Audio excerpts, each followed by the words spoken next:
ఢిల్లీకి చేరింది బనకచర్ల పంచాయతీ. రేపు మరోసారి ఢిల్లీకి వెళ్లనున్నారు సీఎం రేవంత్ రెడ్డి. ఇదే అంశంపై ఏపీ సీఎం చంద్రబాబు సమీక్ష నిర్వహించనున్నారు. సిడబ్ల్యూసీని ఒప్పించే ప్రయత్నంలో ఉంది ఏపీ ప్రభుత్వం. తెలంగాణలో వన మహోత్సవం 2025 కార్యక్రమం నిర్వహించనున్నారు. ప్రొఫెసర్ జయశంకర్ యూనివర్సిటీ ప్రాంగణంలో మొక్కను నాటి వన మహోత్సవాన్ని ప్రారంభించనున్నారు ముఖ్యమంత్రి రేవంత్ రెడ్డి. ఈ ఏడాది వర్షాకాలంలో రాష్ట్ర వ్యాప్తంగా 18 కోట్ల మొక్కలు నాటాలని ప్రభుత్వం లక్ష్యంగా పెట్టుకుంది. ఇందుకు 14,352 నర్సరీల్లో మొక్కల్ని సిద్ధం చేశారు. నెల్లూరు జిల్లాలో మంత్రి నారా లోకేష్ పర్యటించనున్నారు. 2 రోజుల పాటు నెల్లూరు జిల్లాలో పర్యటిస్తారు లోకేష్. జిల్లాలో పలు అభివృద్ధి కార్యక్రమాల్లో మంత్రి పాల్గొననున్నారు. రాత్రి నెల్లూరులోనే బస చేయనున్నారు మంత్రి లోకేష్. జలవనరుల శాఖపై సీఎం చంద్రబాబు సమీక్ష నిర్వహించారు. ఈ నెల 15న హంద్రీనీవా మెయిన్ కెనాల్ ద్వారా జీడిపల్లికి నీటిని విడుదల చేయాలన్నారు. గాలేరు నగరి ద్వారా కడపకు నీళ్లిచ్చేందుకు అధికారులు పనులు ప్రారంభించాలని చెప్పారు. నెలాఖరుకు పోలవరం ఎడమ కాలువ పనులు పూర్తయ్యాయని, 2026 జూన్కు వెలుగొండను పూర్తి చేయాలని చెప్పారు. ఈ నెల 31 నాటికి పుంగనూరుతో పాటు కుప్పం బ్రాంచ్ కెనాల్ కు కృష్ణా నీళ్లొస్తాయన్నారు సీఎం. క్యాన్సర్ తో పోరాడుతున్న టీడీపీ కార్యకర్త ఆకుల కృష్ణకు సీఎం చంద్రబాబు ఫోన్ చేశారు. వీడియో కాల్లో కృష్ణ ఆరోగ్య పరిస్థితిని అడిగి తెలుసుకున్నారు సీఎం. ధైర్యంగా ఉండాలని, మీరు ఒంటరిగా లేరని, కుటుంబానికి తన మద్దతు ఉంటుందని చంద్రబాబు తెలిపారు. సీఎం చంద్రబాబుతో మాట్లాడాలన్న తన చిరకాల కోరిక తీర్చినందుకు ధన్యవాదాలు తెలిపారు కార్యకర్త కృష్ణ. కూటమి పెట్టిన కల్తీ కేసులకు భయపడమన్నారు గుడివాడ అమర్నాథ్. యలమంచిల్లో కల్తీ మద్యం దొరికిందని చెప్పారు. ప్రధాన నిందితుడు స్పీకర్ అయ్యన్న సన్నిహితుడన్నారు. మీ తప్పుడు పనులు, కల్తీ కార్యక్రమాలను బాబు షూరిటీ, మోసం గ్యారంటీతో ప్రజల్లోకి తీసుకువెళ్తామని స్పష్టం చేశారు మాజీ మంత్రి గుడివాడ. విశాఖలో ఏపీ బీజేపీ అధ్యక్షుడు మాధవ్ కు ఆత్మీయ అభినందన సభ నిర్వహించారు. టీడీపీ రాష్ట్ర అధ్యక్షుడు పల్లా శ్రీనివాసరావు, ఎంపీలు సీఎం రమేష్, భరత్, కూటమి ఎమ్మెల్యేలు హాజరై బీజేపీ అధ్యక్షుడు మాధవ్ను సత్కరించారు. కూటమి ప్రభుత్వంలో 3 పార్టీలు కలిసికట్టుగా నిర్ణయాలు తీసుకుని ఏపీ అభివృద్ధికి కృషి చేసేలా ముందుకు వెళ్తామన్నారు మాధవ్. ఎమ్మెల్యే మల్రెడ్డి రంగారెడ్డిపై మాజీ ఎమ్మెల్యే మంచిరెడ్డి కిషన్ రెడ్డి ఆగ్రహం వ్యక్తం చేశారు. మంత్రి పదవి మీద ఉన్న ధ్యాస ప్రజా సమస్యలపై లేదన్నారు. ఎమ్మెల్యేగా గెలిచి 18 నెలలు గడుస్తున్నా నియోజకవర్గంలో ప్రజలకు ఒక్కరోజు కూడా అందుబాటులో లేరని విమర్శించారు. మల్రెడ్డికి మంత్రి పదవి రాదని ఖర్గే తేల్చి చెప్పారని, ఇక మంత్రి పదవిపై ఆశలు వదిలేసి ప్రజా సమస్యల మీద దృష్టి పెట్టాలని హితవు పలికారు. ఖర్గే వ్యాఖ్యలను తీవ్రంగా ఖండించారు కేంద్ర మంత్రి కిషన్ రెడ్డి. ఢిల్లీ లీడర్లా కాదు, గల్లీ లీడర్లా మాట్లాడారని అన్నారు. వరుస వైఫల్యాలతో కాంగ్రెస్ లో అసహనం పెరిగిందని చెప్పారు. ఖర్గే వ్యాఖ్యలు అభ్యంతరకరంగా ఉన్నాయన్నారు. సెక్యులర్, సోషలిస్ట్ పదాల విషయంలో ఖర్గే ప్రజలను తప్పుదోవ పట్టిస్తున్నారని మండిపడ్డారు. సెక్యులర్, సోషలిస్ట్ పదాల గురించి బీజేపీ ఏమీ అనలేదని చెప్పారు. తెలంగాణ ప్రజలకు క్షమాపణలు చెప్పాలన్నారు కిషన్ రెడ్డి. చంద్రబాబు, పవన్ మాటిచ్చి మోసం చేశారన్నారు బొత్స సత్యనారాయణ. అందుకే వాళ్లను మోసగాళ్లు అంటున్నామన్నారు. ఎవరి తాట తీస్తారో ప్రజల్లో తేల్చుకుందామని చెప్పారు. బాధ్యత గల ప్రతిపక్షంగా ప్రజల కోసం పోరాడుతున్నామని, మీ మెడలు వంచి హామీలు అమలు చేసేలా చేస్తామని చెప్పారు. చంద్రబాబు పెట్టే కేసులకు ఎవరూ భయపడరన్నారు బొత్స. కొందరు ప్రబుద్ధులు సర్కార్ చేసే ప్రతి పనిని విమర్శించడమే పనిగా పెట్టుకున్నారన్నారు మంత్రి అచ్చెన్నాయుడు. జగన్ విపక్ష నేత కాదు, జస్ట్ ఎమ్మెల్యే అన్నారు. పర్యటనల పేరుతో లా అండ్ ఆర్డర్ కు విఘాతం కలిగిస్తానంటే ఇకపై కుదరదు అని తేల్చి చెప్పారు మంత్రి. కేటీఆర్ వ్యాఖ్యలకు కౌంటర్ ఇచ్చారు మంత్రి పొన్నం. సీఎం రేవంత్ సవాల్ కు ఎమ్మెల్యే కాకుండా విపక్ష నేత స్పందించాలన్నారు. శాసనసభలో చర్చకు రమ్మంటే ప్రెస్ క్లబ్ కు రమ్మండం ఏంటని నిలదీశారు. రేవంత్ ఒక్క మాటకే కేటీఆర్ లో భయం పట్టుకుందన్నారు. ప్రభుత్వానికి ఎలాంటి భేషజాలు లేవని, తెలంగాణ హక్కులే ముఖ్యమన్నారు. కేటీఆర్ ఉత్తర కుమార ప్రగల్భాలు మానుకుంటే మంచిదన్నారు ఎంపీ చామల. కేటీఆర్ కు ఛాలెంజ్లు సరిపడవన్నారు. అందుకు సంబంధించి ఒక వీడియోను కూడా చూపించారు. కేటీఆర్ ఇష్టం వచ్చిన చోటుకు రమ్మంటే ప్రభుత్వం పట్టించుకోదు అన్నారు. కేటీఆర్ ను ఇంట్లో వాళ్లే పట్టించుకోరని విమర్శించారు. కాంగ్రెస్ మోసపూరిత హామీలతో అధికారంలోకి వచ్చిందన్నారు బీజేపీ రాష్ట్ర అధ్యక్షుడు రామచంద్రరావు. రైతు రుణమాఫీ పూర్తి స్థాయిలో కాలేదన్నారు. ప్రభుత్వానికి రైతుల ఉసురు తగలడం ఖాయమన్నారు. అవసరానికి మించిన యూరియా పంపినా కొరత అంటూ కేంద్రాన్ని బద్నాం చేస్తోందని ఆరోపించారు. సోషల్ మీడియా పోస్టులతో అరెస్టులపై జడ్జిలకు ఏపీ హైకోర్టు సూచనలు చేసింది. కేసుల్లో విచారణ లేకుండా అరెస్టులు చేయొద్దని తెలిపింది. ఎఫ్ఐఆర్ నమోదుకు ముందు డీఎస్పీ అనుమతితో ప్రాథమిక విచారణ తప్పనిసరి అంటూ హైకోర్టు సూచించింది. నేరం పునరావృతం, సాక్షులపై ప్రభావం చూపే అంశాలపై జడ్జిల పరిశీలన తప్పనిసరి అంటూ ఏపీ హైకోర్టు తెలిపింది. హైదరాబాద్ ఎస్ఆర్ నగర్ లో నిరుద్యోగులను సాఫ్ట్వేర్ ఉద్యోగాల పేరుతో కన్సల్టెన్సీ మోసం చేసిన ఘటన వెలుగు చూసింది. సాఫ్ట్వేర్ ఉద్యోగాలు ఇస్తామని చెప్పి ఇద్దరు నిరుద్యోగుల నుంచి లక్షల్లో వసూలు చేశారు. జే మాస్టర్స్ అనే సాఫ్ట్వేర్ కన్సల్టెన్సీ 3,30,000 రూపాయలు తీసుకొని కేరళ కంపెనీకు చెందిన ఫేక్ ఆఫర్ లెటర్ ఇచ్చారని చెప్పారు బాధితులు. నెల తర్వాత ఎంక్వైరీ చేయగా ఫేక్ కంపెనీగా తేలిందన్నారు. హైదరాబాద్ పాత బస్తీలో ఇరాన్ సుప్రీం లీడర్ ఖమేనీ బ్యానర్లు కలకలం రేపాయి. దబీర్పురా, దారుషిఫా, చెత్తా బజార్ ఏరియాల్లో ఖమేనీ ఫ్లెక్సీలు ఏర్పాటు చేశారు ముస్లింలు. ఇజ్రాయెల్ దాడుల్లో చనిపోయిన ఇరాన్ నేతల బ్యానర్లు కూడా ఏర్పాటు చేశారు. ఇవాళ పాత బస్తీలో బీబీకా ఆలం ఊరేగింపు జరగనుంది. ఈ ఊరేగింపు వెళ్లే ప్రాంతాల్లోనే ఇరాన్ కు మద్దతుగా ఈ ఫ్లెక్సీలు దర్శనమిస్తున్నాయి. మంచిర్యాల జిల్లా తాళ్ల గురిజాల రైతు వేదికలో గుర్తు తెలియని వ్యక్తులు ఎత్తుకు వెళ్లిన సామాగ్రి తిరిగి ప్రత్యక్షమైన సంఘటనపై పోలీసులు ఆరా తీస్తున్నారు. దొంగతనానికి గురైన వీడియో కాన్ఫరెన్స్ యూనిట్ అదే రోజు రాత్రి మళ్లీ రైతు వేదిక వద్ద ప్రత్యక్షమవడం చర్చనీయాంశంగా మారింది. ఇది స్థానికుల మరే కావచ్చని అనుమానాలు వ్యక్తమవుతున్నాయి. సామాగ్రి దొరికినంత మాత్రాన వదిలిపెట్టేది లేదని ఘటనను సీరియస్ గా తీసుకుని దర్యాప్తు కొనసాగిస్తున్నారు పోలీసులు. హైదరాబాద్ మీర్పేట్ పరిధిలో ఒక ఇంట్లో ఏసీ తగలబడింది. షార్ట్ సర్క్యూట్ తో మంటలు చెలరేగి ఇంట్లో ఉన్న వస్తువులు కాలిపోయాయి. సమాచారం అందుకున్న ఫైర్ సిబ్బంది అక్కడికి చేరుకుని మంటలను అదుపు చేశారు.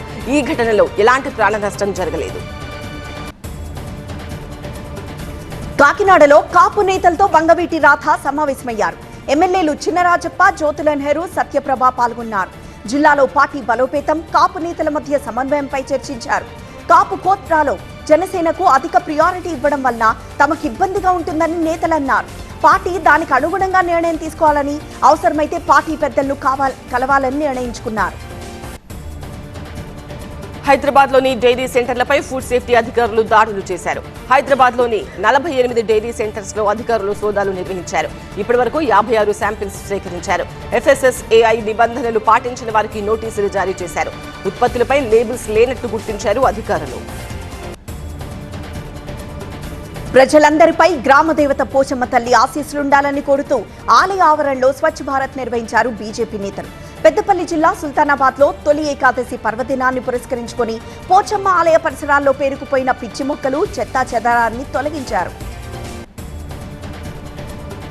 నిజామాబాద్ జిల్లా ఆర్మూర్లోని జిరాయత్ నగర్ కాలనీలో ఏసీపీ వెంకటేశ్వర రెడ్డి ఆధ్వర్యంలో కమ్యూనిటీ కాంటాక్ట్ కార్యక్రమం నిర్వహించారు. ఇంటింటికి వెళ్లి తనిఖీలు చేసి సరైన పత్రాలు లేని 72 బైక్లు, 7 ఆటోలు, కార్లు స్వాధీనం చేసుకున్నారు.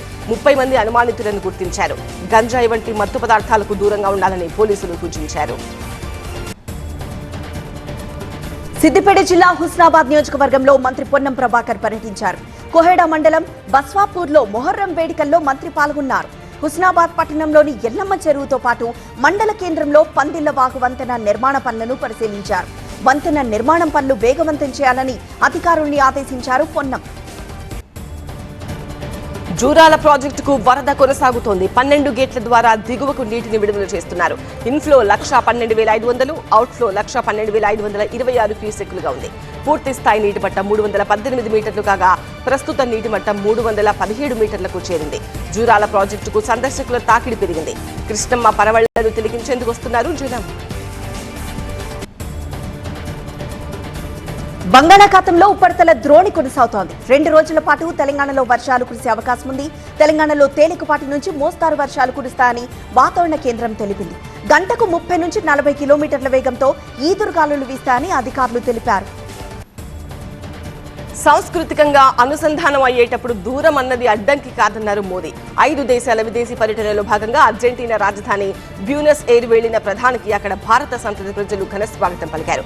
గడిచిన 57 ఏళ్లలో భారత ప్రధాని అర్జెంటీనా సందర్శించడం ఇదే తొలిసారి. దేశంలో తొలి సహకార యూనివర్సిటీకి కేంద్ర మంత్రి అమిత్ షా శంకుస్థాపన చేశారు. అమూల్ కు పునాది వేసిన సహకార రంగం దిగ్గజం త్రిభువన్ దాస్ కిషిభాయ్ పటేల్ పేరు మీదుగా దీనికి త్రిభువన్ యూనివర్సిటీగా పేరు పెట్టారు. ప్రాథమిక వ్యవసాయ సంఘాలు, పాడి, మత్స్యకార సంఘాలకు చెందిన 20 లక్షల మంది సిబ్బందికి ఈ యూనివర్సిటీ వచ్చే 5 ఏళ్ల పాటు శిక్షణ ఇస్తారు. సుంకాలపై విధించిన డెడ్ లైన్ సమీపిస్తుండటంతో అమెరికా అధ్యక్షుడు ట్రంప్ ముందు ప్రధాని మోదీ తలవంచుతారని కాంగ్రెస్ నేత రాహుల్ విమర్శించారు. పీయూష్ గోయల్ జబ్బలు చర్చుకోవచ్చు కానీ ప్రధాని మోదీ మాత్రం దైన్యంగా ట్రంప్ ముందు తలవంచడం ఖాయమంటూ ఎక్స్ వేదికగా స్పందించారు. దాదాపు 20 ఏళ్ల తర్వాత మహారాష్ట్ర ఠాకే సోదరులు ఒక్కటయ్యారు. రాష్ట్రంలో హిందీ భాషకు వ్యతిరేకంగా చేపట్టిన ఉద్యమం ఉద్ధవ్ ఠాక్రే, రాజ్ ఠాక్రేను కలిపింది. బాల్ ఠాక్రే చేయలేని పనిని సీఎం దేవేంద్ర ఫడ్నవీస్ చేశారని రాజ్ ఠాక్రే సెటార్లు వేశారు. మహారాష్ట్రలో హిందీ అవసరం ఏముందని ప్రశ్నించారు.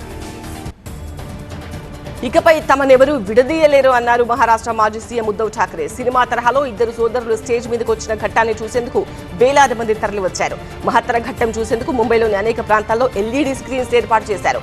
హిందీ వ్యతిరేక ఉద్యమానికి కాంగ్రెస్, శరద్ పవార్, ఎన్సీపీ మద్దతు ప్రకటించినా ఆ పార్టీ నేతలెవరూ హాజరు కాలేదు.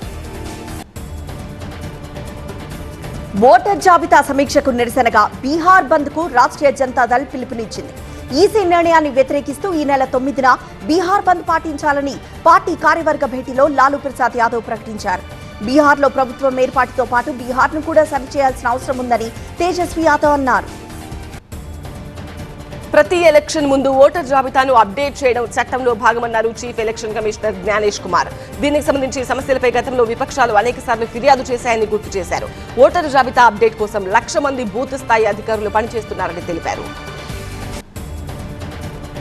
తమిళనాడు మాజీ సీఎం అన్నాడీఎంకే ప్రధాన కార్యదర్శి ఎడప్పాడి పళనిస్వామికి కేంద్ర హోంశాఖ భద్రత పెంచింది. Z+ కేటగిరీ సెక్యూరిటీ అందించనుంది. ఈ మధ్య కాలంలో ఆయన నివాసానికి తరచూ బాంబు బెదిరింపులు రావడంతో ఈ నిర్ణయం తీసుకున్నట్లు తెలుస్తోంది. లా కాలేజ్ విద్యార్థిపై లైంగిక దాడి ఘటనలో ఎస్యూసీఐ పార్టీ న్యాయం కోసం డిమాండ్ చేసింది. ప్రభుత్వానికి వ్యతిరేకంగా కార్యకర్తలు కోల్కతాలో నిరసన ప్రదర్శన చేశారు. కస్బా పోలీస్ స్టేషన్లోకి చొచ్చుకు వెళ్లేందుకు ప్రయత్నించడంతో ఉద్రిక్తత చోటు చేసుకుంది. పెద్ద సంఖ్యలో దూసుకొచ్చిన మహిళా కార్యకర్తలను పోలీసులు అడ్డుకున్నారు. పూరి జగన్నాథుడి బహుదా యాత్ర పూర్తయింది. గుండీచా ఆలయంలో ఉన్న జగన్నాథ, బలభద్ర, సుభద్ర విగ్రహాలను పూజలు నిర్వహించి రథాల్లో పునఃప్రతిష్ఠించారు. పూరి మహారాజు గజపతి దివ్యసింగ్ సంప్రదాయ వేడుక చెరాపహాడా నిర్వహించారు. రథయాత్ర సందర్భంగా తొక్కిసలాట జరిగి 3 భక్తులు చనిపోవడంతో పూరిలో భారీ బందోబస్తు ఏర్పాటు చేశారు. దాదాపు 7,000 మంది పోలీసులు సిబ్బంది బహుదా యాత్రకు భద్రత కల్పించారు. యాత్రను పరిశీలించేందుకు 275 AI ఆధారిత సీసీటీవీ కెమెరాలు ఏర్పాటు చేశారు. వారసుడి ఎంపికలో వదంతులకు బౌద్ధుల ఆధ్యాత్మిక గురువు దలైలామా ఫుల్ స్టాప్ పెట్టారు. ప్రజలకు సేవ చేసేందుకు తాను మరో 30 నుండి 40 ఏళ్లు జీవించాలని అనుకుంటున్నానని తెలిపారు. 600 ఏళ్లుగా కొనసాగుతున్న ప్రాచీన టిబెట్ బౌద్ధ సంస్థ తన మరణానంతరమూ కొనసాగుతుందని దలైలామా స్పష్టం చేశారు. ఇవాళ ఆయన 90వ ఏట అడుగు పెడుతున్నారు.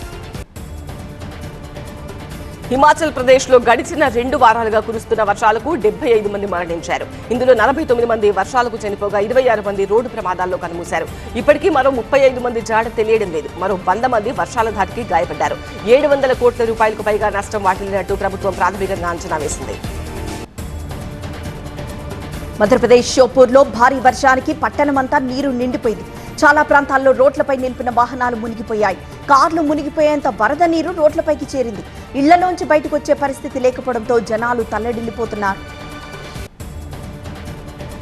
భారీ వర్షాలకు మధ్యప్రదేశ్ నర్సింగ్పూర్, హోషంగాబాద్ మధ్య వంతెన కూలిపోయింది. దాదాపు 50 ఏళ్ల క్రితం ఈ వంతెన నిర్మించినట్టు తెలుస్తోంది. ఈ మార్గంలో ప్రయాణించే వాహనాలను దారి మళ్లించారు. వంతెన కుంగిన సమయంలో దానిపై వాహనాలు లేకపోవడంతో పెద్ద ప్రమాదం తప్పింది. Icon star Allu Arjun America వెళ్లారు. అక్కడ జరుగుతున్న తెలుగు సంబరాలు 2025 వేడుకల్లో పాల్గొనేందుకు వెళ్లారు బన్నీ. ఫ్లోరిడాలోని టాంపాలో అల్లు అర్జున్ కు అక్కడ అభిమానులు గ్రాండ్ వెల్కమ్ ఇచ్చారు. బన్నీని చూసేందుకు అభిమానులు ఎయిర్పోర్ట్ వద్ద భారీగా హాజరయ్యారు. ఆయనకు పూలదండలు, బుకేలతో స్వాగతం పలికారు. ఆహాలో తెలుగు ఇండియన్ ఐడల్ సీజన్ 4 త్వరలో మొదలు కాబోతోంది. దీనికోసం ఆడిషన్స్ మొదలయ్యాయి. ఆన్లైన్లో రిజిస్టర్ చేసుకోవాలంటూ నిర్వాహకులు తెలిపారు.